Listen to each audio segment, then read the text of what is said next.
Hi, I'm Bill Arnold. Thank you for listening to this podcast of Real Recovery. There are many more podcasts available at myfaithradio.com. Your support makes this possible. Thank you. It is time for Real Recovery. So glad you joined us tonight. Bill Arnold on this side of the studio. And just across the way, George P. Fraser. Hello, George. Kind of a recovery hullabaloo is the I didn't way know I what said. that means, but thank you. That was the surfing show. Oh, in the yeah. I'm 60s. connecting those dots now. So anyway. We're not off track yet, are we? No. Okay, Gosh, good. no. All right. That music just charges me up. Energizes. Yeah. Energizes you. I can tell that. Now, George, I want to talk a little bit about a couple of things. First thing on my agenda is I was reading 1 John chapter 3, verse 20, and it says, if our hearts condemn us, we know that God is greater than our hearts, and he knows everything. So I think there's that message that says, if you're not being able to forgive yourself, stop it, get over it, because God is the one who does the forgiving. And that ties into 1 John 1:9, I believe, Bill, where if we're faithful to confess our sins, he's faithful to forgive us. But the Holy Spirit, in the verse you talked about, does condemn us of things to change. And the other point of that is, if you're, I don't know what the address is, but blessed is the man who does not condemn that which he does. If you're using or drinking or gambling too much, and you don't feel right about it, the Holy Spirit is convicting you of that. He who began a good work in you will be faithful to complete it. And stop fighting it. Admit it. Confess it. And you will have peace. And that's hard to do, Bill. It really is. And we all have a couple things in our life when we're feeling really good about our walk, where the enemy, I believe that's in Ephesians, Bill, the fiery darts of the enemy. You get that thought, yeah, but you remember what you did when you were 12? And then all of a sudden you've lost the peace, that comes from only walking with God. Well, telling myself a little bit, one that I held on to for 35 years. I had, in 1977, my mom, who had cancer for 5 years, one day on Saturday, and I'm really not proud of this, wanted me to give her a ride to the hospital. And I had a racquetball game an hour later, and I said, can you get a ride with your sister? And she goes, yeah. And I go, well, thank you. And I left. My mom never got out of the hospital, and she died. So I got, sober, continued after that. Bible studies, church. I knew God forgave me, but man, I couldn't forgive myself. And there's nowhere in the Bible where it says I'm supposed to forgive myself. That's Jesus' job. That's idolatry. But I'm supposed to accept that forgiveness. So in 2012, 35 years later, I'm working at the Salvation Army. And I had to kick a guy out for drinking, help him load the 2 garbage bags he has of personal belongings into the car. He's my age. Mom picks him up. They drive away. She stops. I'm standing on at the sidewalk going, how sad. She gets out of the car. She walks up to me and she goes, George, I was a good friend of your mom's, and I just want to tell you how proud she'd be of your life. Wow. 35 years later, George walks into the chapel afterwards, cries for about 5 minutes, but we had work to do. So I'm not asking you to do anything I haven't done. We all have that. And I believe in Revelation it talks about the accuser standing before the throne of God accusing the brethren. And I believe that's one of those moments where you get that. You go, well, you can't be a Christian because you did this. That's not from God.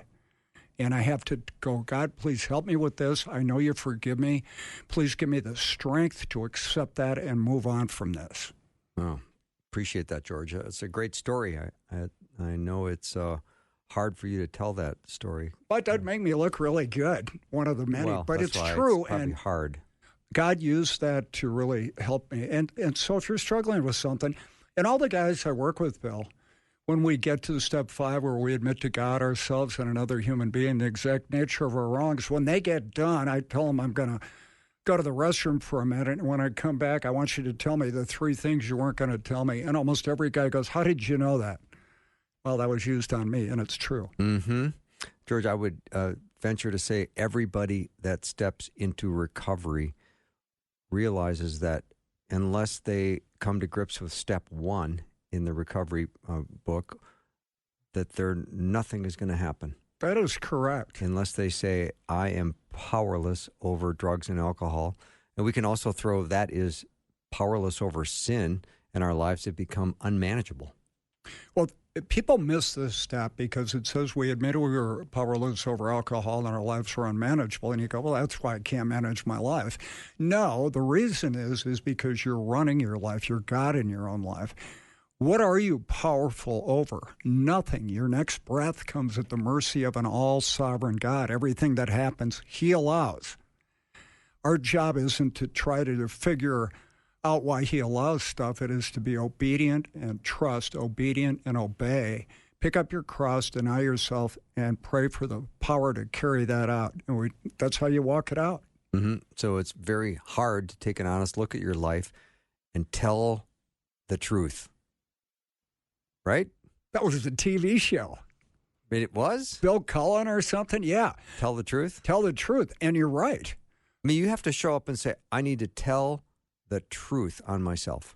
Yes. And usually what we do is we're going to try to fix this on our own. Yeah. Well, I'll do this instead. I'll only drink on the weekends. I'll drink wine. I think I'll move to Florida. Yeah, there's a loophole, isn't there? That works really well. Always looking for the loophole. Well, we're looking for that we can change it. And what step one says is no. There's no one righteous, not one. That's the honesty step, isn't it? Yes. And if you can't confront that, you're going nowhere. Usually, by the time you get there, you have been beaten into a state of reasonableness or maybe sanity for the first time that you are helpless. And when we talk about surrender, I think about the old World War II movies where you have your hands above your head, you put your weapons down. That's what you need to do with God. Mm-hmm. What about just the arrogance that comes across people saying to you, I'm powerless? Come on. My life's going okay. I just have a little bit of a drinking problem. My life's fine. You're talking to a 20-year-old George. All right, what does the 20-year-old George I fire would back have with? Found you annoying then, and I still do today. Well, that's consistency. Feelings are mutual. No, and that's the gift. You're speaking truth. Yeah. I can't handle the truth. That's Jack Nicholson. Yeah, nice job. Thank you. Yeah. Well, I appreciate the honesty here, and that is one of the things that I think everybody struggles with coming to step one in recovery. Can you just admit you are powerless and your life has become unmanageable? And if that's your story tonight, don't go anywhere. Stay tuned because we're going to hear a remarkable story of transformation. Yeah, and a lot of people, I know I did it, I needed some more pain and misery. No, you didn't. You wanted more pleasure and escape. Yeah, and it was more pain and misery. I know. And then finally, when you're there and you go, okay, I did what I wanted to do and that didn't work. It's not that I have a drinking problem. I am a problem. And when you get to that is when you get to the good stuff. And a lot of people don't get to that bill till they're sober a couple of years, thinking their big problem is they're drinking and drugging. And they realize, no, I'm selfish, self-centered, egocentric. Mm-hmm. So the user has to admit defeat, and they don't like that. And everyone else who loves that user celebrates that moment.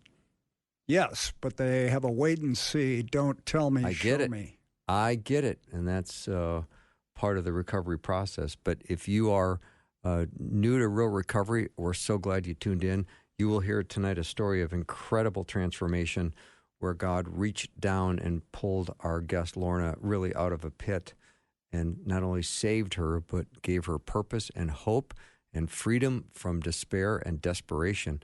And if you feel like that's your story, you're not going to want to touch the dial because we're going to take a short break and then come back. You're listening to Real Recovery. Bill Arnold, George Fraser, Ryan is on the board taking care of all of our audio needs. And after a short break, we'll be back with our special in-studio guest.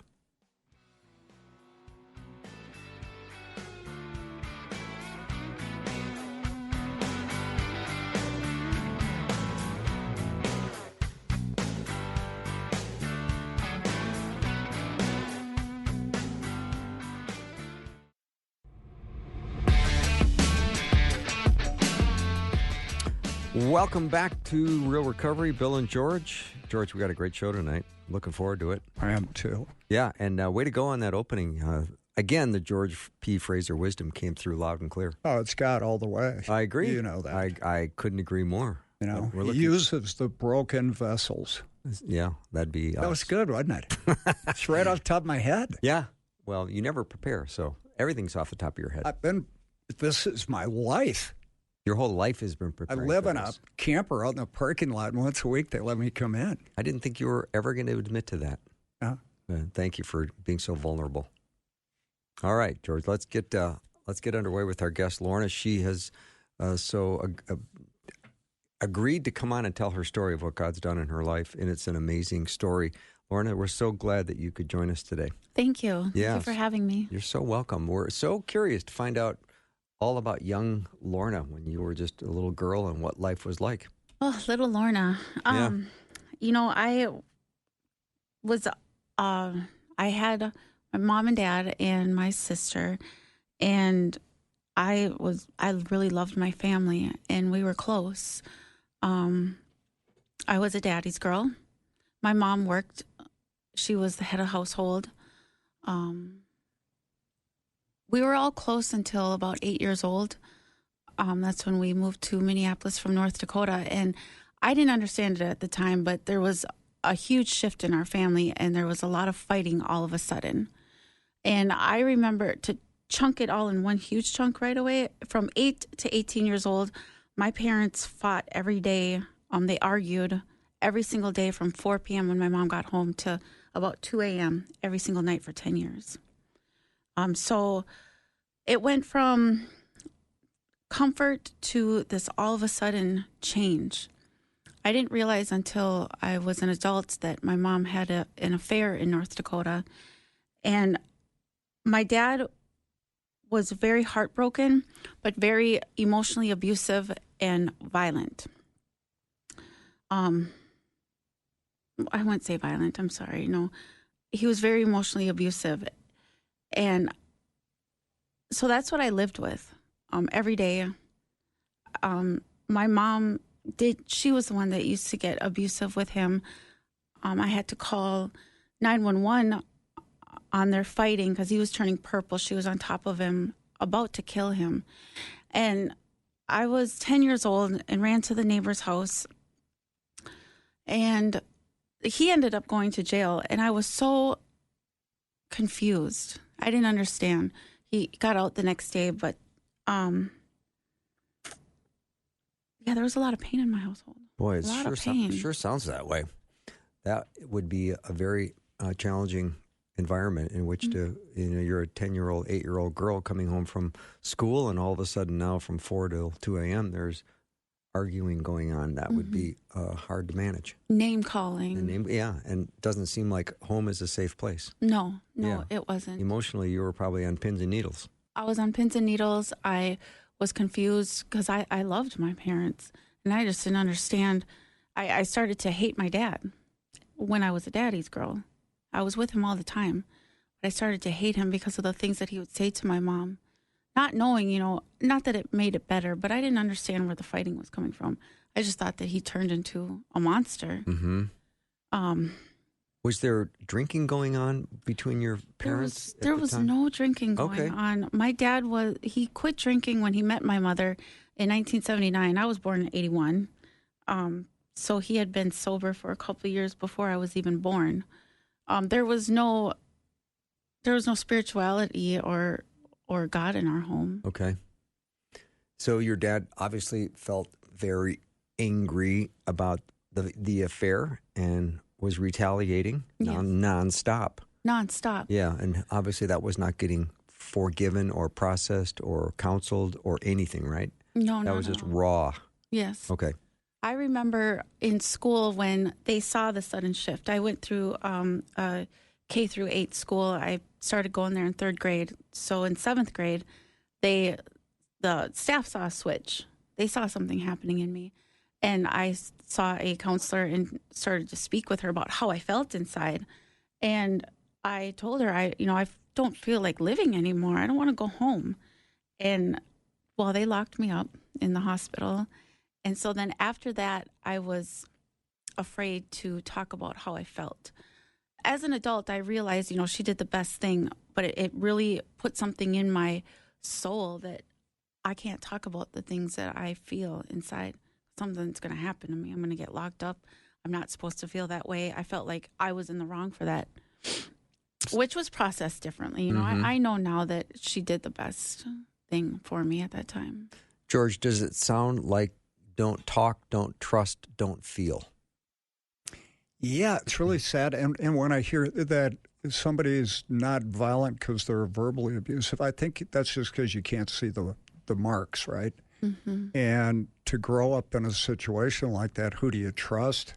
And you also are conflicted with the family of origin because you feel bad that you are angry or disappointed with them or whatever. And as a kid, you can't process that.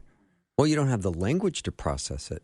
What was it like did you ever have visitors, aunts, uncles, anybody from extended family that you would have opportunities to confide in? They did come, my family from both sides, and my parents would argue in front of them. Oh, wow. So they couldn't take the foot off the gas, could they? No, not at all. Okay. There was a lot of bad memories, and my graduation from high school, my dad made a huge scene, and it's in. I've forgiven him now, but it's been in my heart that's what I remember. Just him yelling and calling me names and at home, at my graduation, at the ceremony. At the ceremony. Oh boy, at St. Basilica. I graduated from De La Salle High School. Okay. Good school, Islanders. Oh, it was a great school. I loved De La Salle. So had you started using it all in high school? I started using when I was 12. Okay, that's right. When I was 12 years old. Talked a little bit before. Yeah, if you pay attention, George, you would have remembered I said that. Well, I don't listen to you as well as I could. That's true. I appreciate the vulnerability once. It's the honesty. At least I recognized Look at you the walking progress in. you and I are making after 14 years. I recognized you walking in where somebody else didn't. So give me some points for that. So what did you use at 12? I started smoking weed at 12 years old. I was hanging out with my sister and her older friends. She's 6 years older than me. She was like 18. And I was actually really disappointed when I found out she smoked weed. And then it didn't take long for me to follow suit. And it didn't take long. I would say in the next year I was drinking at least once a month and smoking weed every day. I mean, it was a fast. From the moment I first hit weed at 12 years old, by the time I was 13, it was an everyday thing. What did you like about it? It was an escape. I felt, there was like a rebellion inside of me that I thought, I can control this. I can do what I want. And I didn't have to feel all of the feelings or the confusion. The confusion that I felt. That was one of the things that was hard for me to deal with. I loved my family very much, and I was just confused about everything that was going on. You didn't have any control at home, did you? I had no control over anything. But smoking weed gave you some control. Over my feelings and emotions. Exactly. So you can self-medicate, numb down a little bit. Mm-hmm. And this is something I have control over. I called, when I turned 12 years old, I nicknamed it the year, how do I say it? What did I say? The year that I fell, or the fallen year, because I had lost my virginity, started smoking weed, started skipping school. Like, it was just a complete radical change. Mm-hmm. So I'm curious, and George, maybe you would help me with this one, but you're 12 years old smoking weed every day. Where do you get money to buy weed? I don't know what weed costs, but where do you get money to do that? Are you using allowance? Do you have a little job here or there? Are you stealing? What's going on? Well, for that age, I think I was just hanging around the people that had it. Okay. And I did have an allowance from what I remember. I don't remember how I paid for it. Okay. Then I don't even know if I did. Okay. That's hanging around people that have it is the best way to do it. Yeah. Okay. I think what's interesting here, it makes so much sense looking back how this would happen. And for most people that I've worked with over the years, and in my case, the first time I really did get high, I knew I'd be doing it again. And I became addicted very quickly like you did. All my other interests were secondary to using it, recovering from it, getting it. And it's just a circle of getting it, using it, recovering, getting, using it. And it's the priority one in your life. It is. But you're surviving. And in your story, it makes a lot of sense. Yeah. Real good coping. I've got new friends. Yeah, a lot of new friends. I have always had this drive inside of me. I did want to do good in my life. I played sports all on my own. It's not like my parents were like, hey, do this. I played sports. I tried to get the best grades I could. I had maintained a B average in De La Salle, lettered in softball. I was a first girl wrestler there. I made history. I did have a job at 15, and I had a few jobs during high school. So I tried to always be the best I could be, but then there was this other side of me that just had this grip. And it was the first thing that I wanted to do was get high before I did anything else. I did feel like an outcast. When on the basketball team at De La Salle, I had pictures, the team members put up no smoking or smoking's bad for your health or don't do drugs because they had found out that I did. And so that was just a huge rejection for me. I do believe that I never found an identity at all. I didn't know who I was. I didn't have any confidence in myself. I could see the grades on paper. I could see the accomplishments that I had, but nothing was ever good enough to me. I don't know. It was just, I lacked no confidence. I didn't have any idea of what, success was. And it was really sad. It's really sad to think that through all the hardships that I did go through and the things that I did accomplish, that I couldn't even see that in my own self. Do you think it's hard when you can't connect with your parents to connect with other people in your life too? Oh, yeah. Okay. It's just destruction.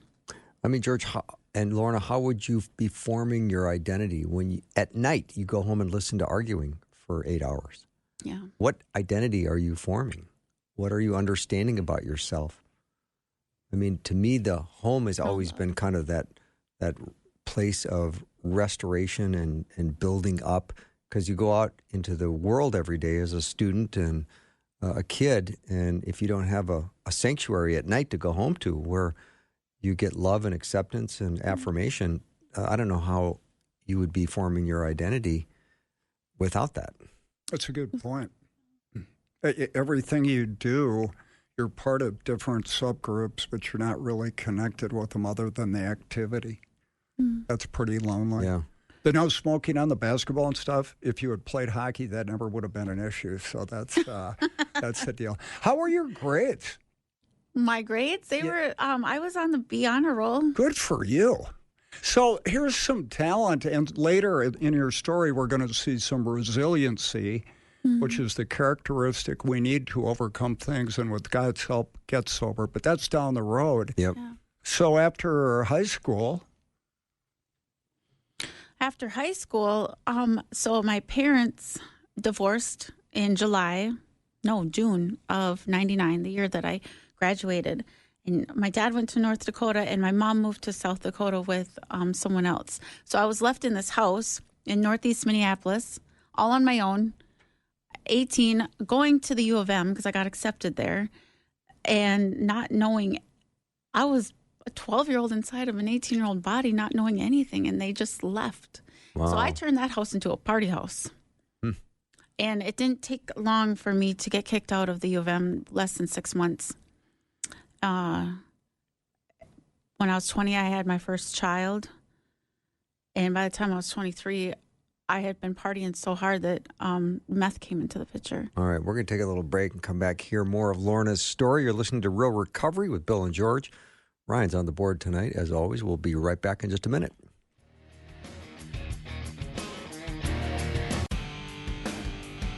Welcome back to Real Recovery, Bill and George. Our guest today is Lorna. And Lorna, right before the break, was leading up to 18 in a party house, gets kicked out of college after 6 months, Then all of a sudden she's 20, and then she has a baby. And the next thing we know, she's moving into harder drugs. Okay, let's pick up the story there, Lorna.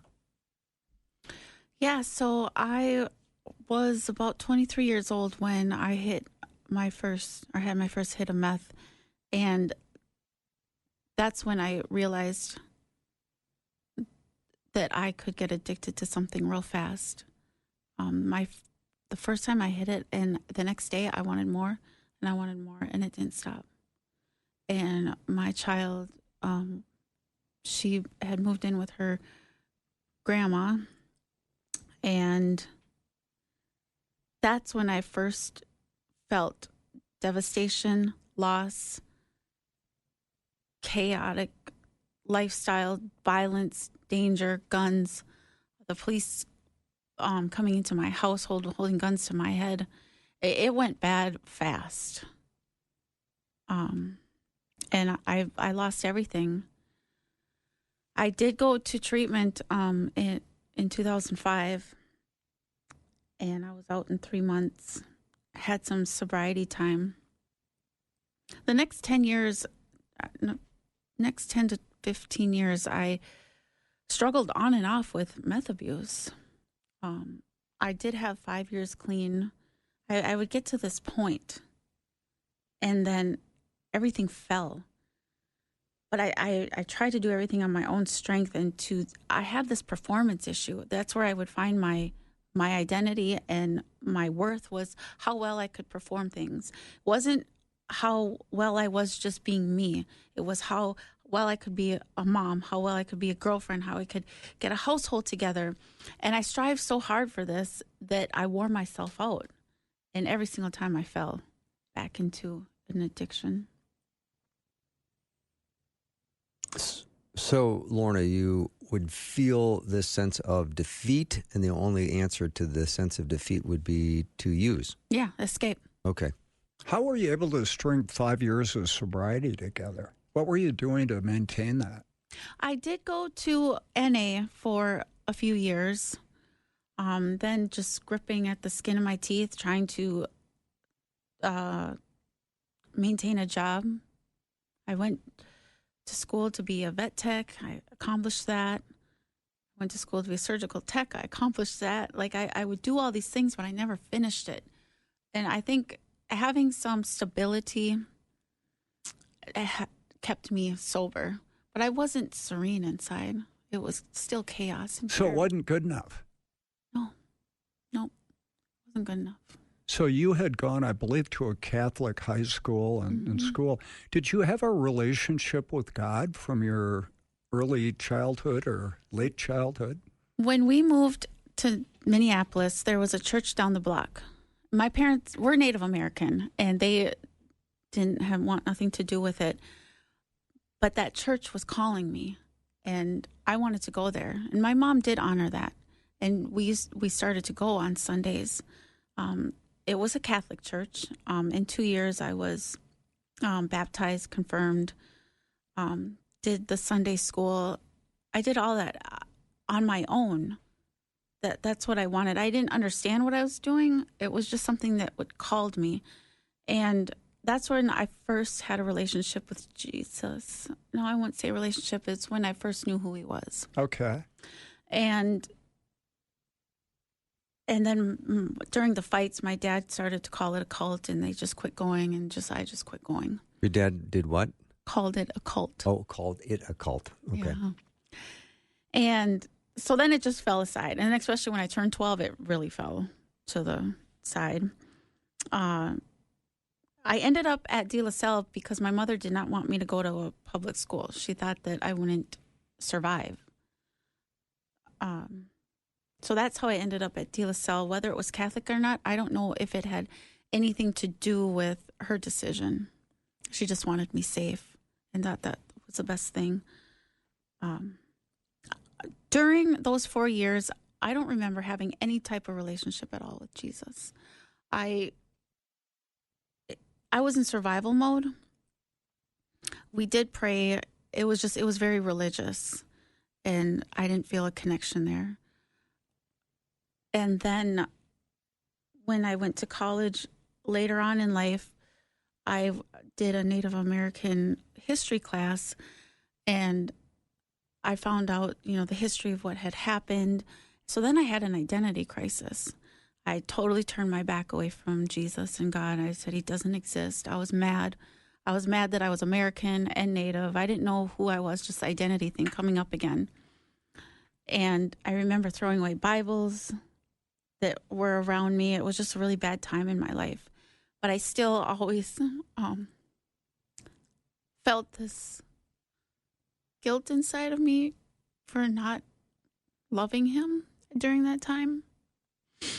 So it was still there. That conviction was still there. And I think that went back from knowing him at 8 years old, which is very special to me. So special. That I pursued him on my own at 8, that he called me. Thank you. So it wasn't until my very last, I'm kind of jumping around. That's okay, Lorna. My last relapse from 2020 to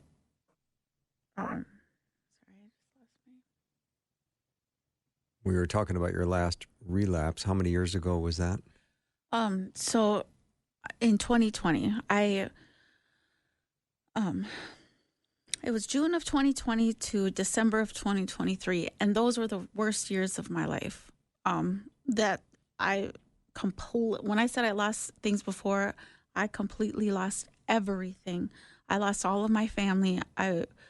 My 3 kids, my grandchild, the house that I had in Andover, all of my animals.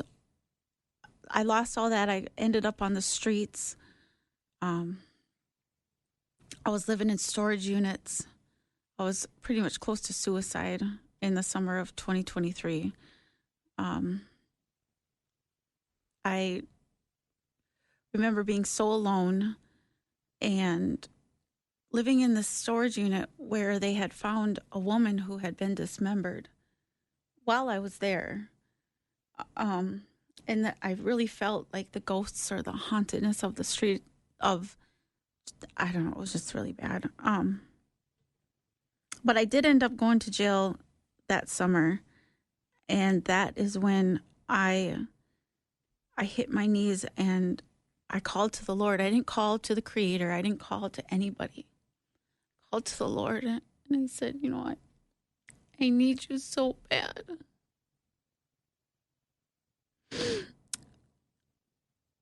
And I had spent a couple weeks in jail that time.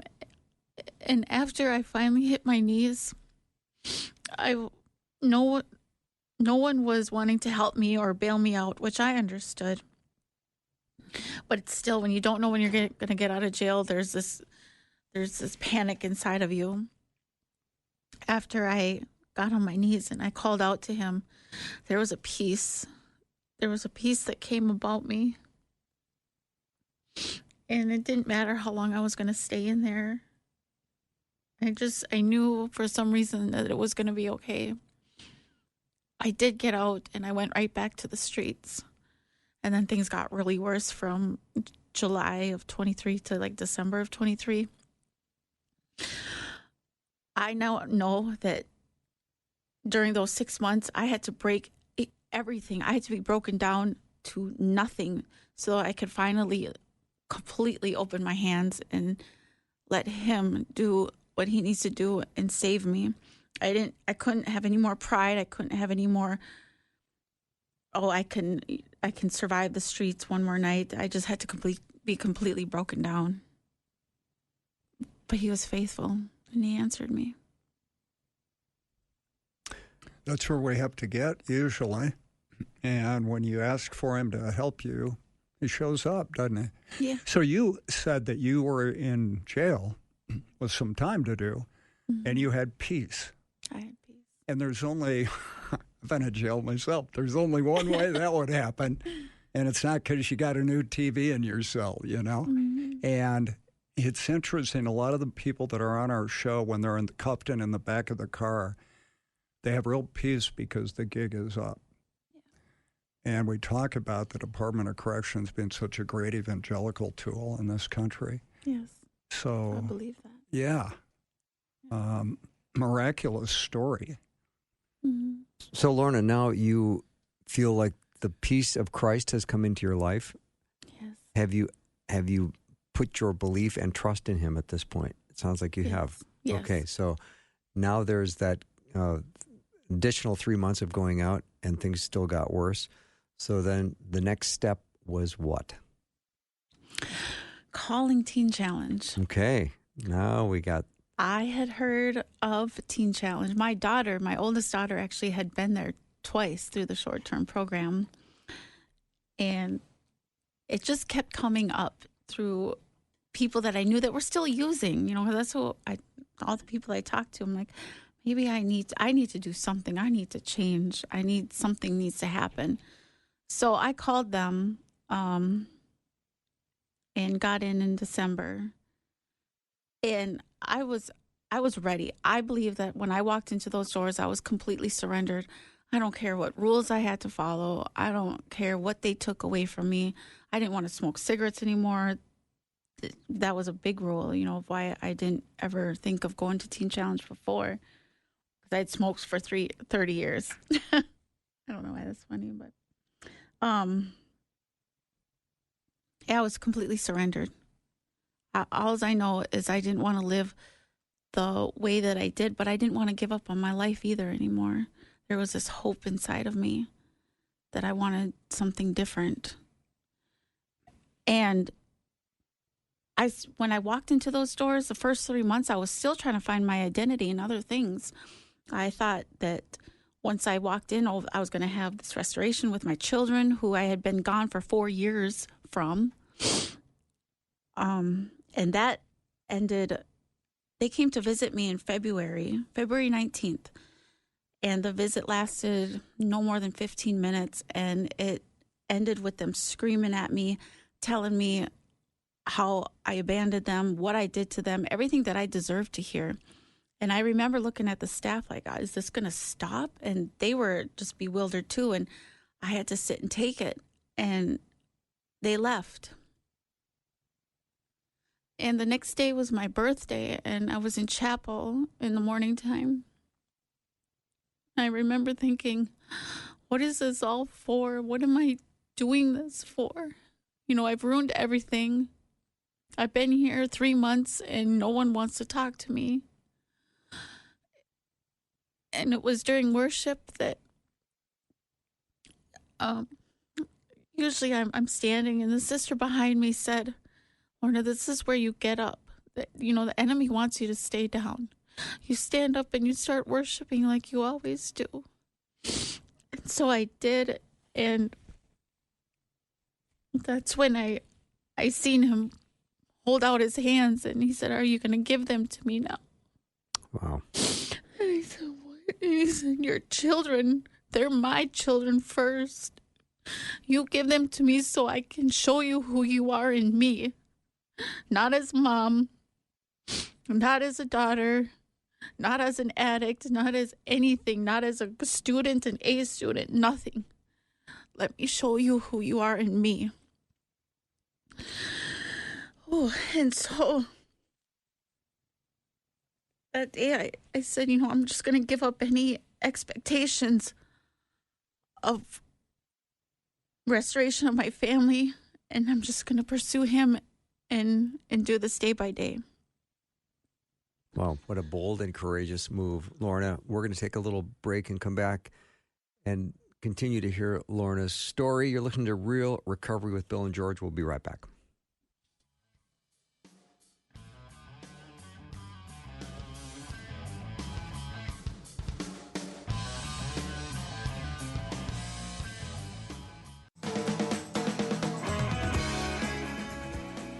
Welcome back to Real Recovery. Bill and George have Lorna as our guest tonight, and we are hearing her story, which is absolutely amazing, what God is doing, what God has done, and what God will continue to do in her life. All right, Lorna. So we get through Teen Challenge. We have a new heart, a new mind, redeemed life going forward. Tell me what life is like and how you're walking out your sobriety and your Christian faith. Well, one thing that I learned through my healing with Jesus is that we are called to love him with all of our heart, mind, and spirit, and love our neighbor just as much. Those are the two most important commandments. And so I've been doing that. I want to spread love. I want to show love. I want people to see Jesus when they see me. I want to give him glory, to show that it's only him that can save. He did this. He gave me a new life. He gave me a new mind. The biggest thing is that he's taught me forgiveness. Forgiveness in a whole new light. Forgiveness from the people that abused me, because my duty is to love them. I don't have to, have them in my life to love them, but they're his children and he will deal with them. I'm not the judge. And so to have forgiveness breaks me free from what Satan would want me to do, and that would be to hate people. I found forgiveness in my parents. I understood that they had a lot of trauma as children, lots of violence themselves, that they did the best that they could, and that they did not want to hurt me or each other. Is just that they were entrapped with trauma. And to be able to forgive them both and understand and have empathy and sympathy has really freed me. So for me, I want to spread love. God is love. I want to spread love and really just emphasize love and forgiveness. I think with those two, there's a lot of healing that can take place with relationships, with, any situation. Love and forgiveness is huge. What kind of guardrails do you have around your life right now in order to keep you on the middle of the highway, so to speak? This is how blessed I am. God is so good for me. The moment that I walked into Teen Challenge, I said, I'm home. I'm home, and I don't ever want to leave here. I don't know how I'm going to stay, but I am not leaving. And I graduated in December of 24, and by the time April came around of this year, I'm employed with them. Wow. So I'm on the AV team. I get to worship every day. I get to be at home, which is Teen Challenge. I get to be around the sisters that were there while I was there as a client, but going forward, I just get to be around new believers who are just coming into this, and my community is all Teen Challenge, and that's where I wanted to stay, and he blessed me with that. Very solid. The key, I think, to staying in our walk and recovering as addicts that are in recovery, walking with Jesus, is to work with other people. Yes. And if you're not there, it sounds ridiculous, but it's by far the best part of recovery is to see people get sober and saved, and you don't want to miss it. And you've got a front row to the action. There's nothing boring about a recovery that's working with other people. Absolutely. And Lorna, doesn't your heart just overflow with hope for the sisters that are coming into the program, that are broken and defeated and feeling like they have no hope? Doesn't your heart just animate for them with hope? Absolutely. And that was you at one point. It sure was. In the storage locker going, what am I doing? I have no identity. I have no future. You wanted to take your own life. Yeah. And now it's a complete reversal of all of that. Yeah. And I get to help people along the way now. Yeah. That's why we do this, to hear these stories, God's story in you. I never get tired of it. Oh, I don't either. And oftentimes when you hear stories, you think, okay, we're getting to the good part. And then there's a little delay in getting to the really good part. There's more. It was funny when I was invited here, one of the questions I said immediately was, can I speak Jesus? Because there's no way that I can tell my story without him. Yeah, well, you are so welcome to speak Jesus all day long here. That's the whole point of this program. Yes. Interestingly enough, can you speak Jesus here? There's no way you would be here talking about Jesus if it wasn't for Jesus. Absolutely. And that's why we get to do the show, and it's a privilege. You've helped my walk. Thank you. We never want to take it for granted what good we have with being saved and walking with the Lord. Mm-hmm. Yes. So, Lorna, what kind of encouragement would you have? I mean, let's think of, I want to think back briefly of 12-year-old Lorna, who was looking to do something called smoking weed. Yeah. And I want to get back to 20-year-old or 23-year-old Lorna that decides to take this hit of meth. So go back to those two ages very briefly and say, if you could do it over, do you have any idea what you might have done differently? Keep talking to somebody. Okay, there you go. Find someone to talk to, someone safe. You were frozen emotionally, weren't you? I was frozen. Yeah. So had you been in a church environment, maybe there might have been a youth worker Absolutely. that you could have had a confidential conversation with. Yeah. And how important that is to have mentors and people that can come alongside kids today, youth today. Life-saving. It is, isn't it? Life-changing. Yeah. To have somebody, I've seen it at churches recently, older people, mentors, reaching down to children and saying, it's so, just not being judgmental or I don't know what I'm trying to say. They're ready to help without condemning. Mm-hmm. Definitely 12-year-old Lorna needed that. Yeah. Someone to say, this is what I'm feeling and this is my lifestyle. Just have somebody listen. I would have loved to have someone listen to me and not feel judged and just be okay to just be met where I was at that time. You just felt so isolated and alone, didn't you? Yeah. Like, am I this freak kid? And is there anyone else going through this? Or is it just me? I really thought it was only me. Of course you did. So, and I think everybody thinks that at that time or when they're going through things, and it's a deception. Yeah. That's what the enemy wants. Yeah. So how do you show your vulnerability when you're 12, when their kids are going to point their fingers and maybe laugh at you? Mm-hmm. You're that kid. Ha, ha, ha. Yeah. That would be horrible. Mm-hmm. And yet, in the meantime, there's probably 15 other kids in your class going through the same thing. Absolutely. Yeah. And we're not connecting the dots. The great thing in God's economy, if you hadn't have gone through that, you can't talk to the younger people that are 12 now. Mm-hmm. But you can now because God brought you back. You're qualified to do that. We couldn't talk to them.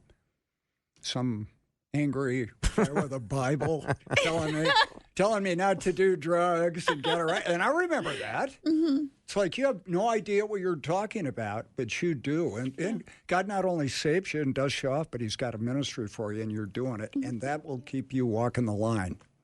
So maybe you could even encourage some youth pastors today or tonight that says, am I making a difference doing my ministry? And let them know that you are indeed making a difference. Yes, they are making a difference.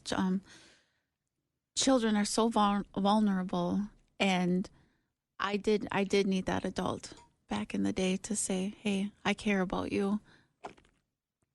Does Teen Challenge have you talking in schools yet, or is that in your future to have somebody go in and because kids can read that you know what you're talking about, and there are people in your class that need to know they're not alone and there's a way out. I know they do that. Yeah, they haven't offered that yet. They will.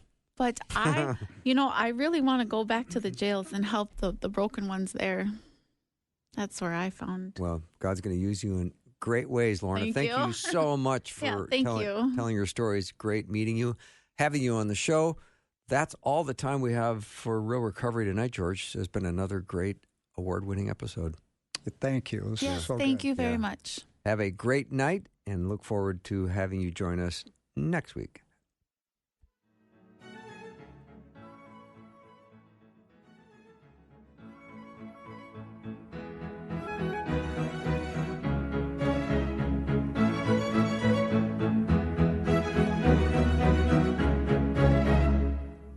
Thanks for listening. Programming like this is made available through your support. Information available at myfaithradio.com. But of all the considerable amount of things that grated Scrooge to his very core, would recoil him at every thought, note, or reminder, was his deep-seated, unadulterated, pure and utter disdain for Christmas. Merry Christmas, sir. Merry Christmas, sir. Bah! Humbug. Jacob Marley? You will be visited by 3 spirits on this very eve. One of the past, one of the present, and of the future. Perhaps I could take them all at once and have it done with. Jacob! Jacob! Help me! It was just a dream. Scrooge, A Christmas Carol. Wherever you hear podcasts.